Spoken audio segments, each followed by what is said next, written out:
السلام علیکم ورحمۃ اللہ وبرکاتہ. میں ہوں ابن فاروق، اور آج میں تھوڑا سا جنگل کی طرف آیا ہوں ماشاء اللہ سے. الحمدللہ. تو بکریاں بھی آئے ہیں میرے ساتھ الحمدللہ، اور یہ سب جو ہے نا اللہ تعالیٰ کی قدرت ہے.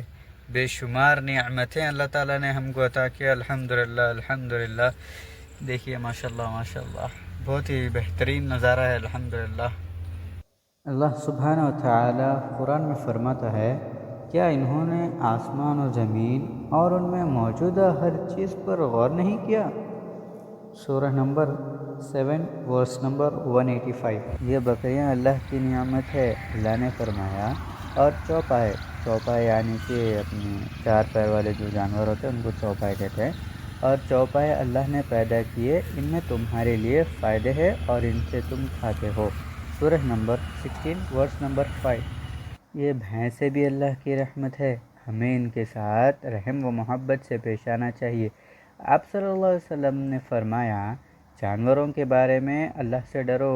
حدیث ابو داؤد.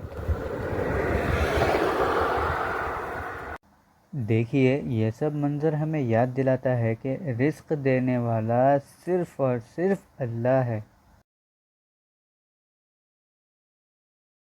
الحمدللہ دوستوں، تو یہ تھا آج کا ولاگ.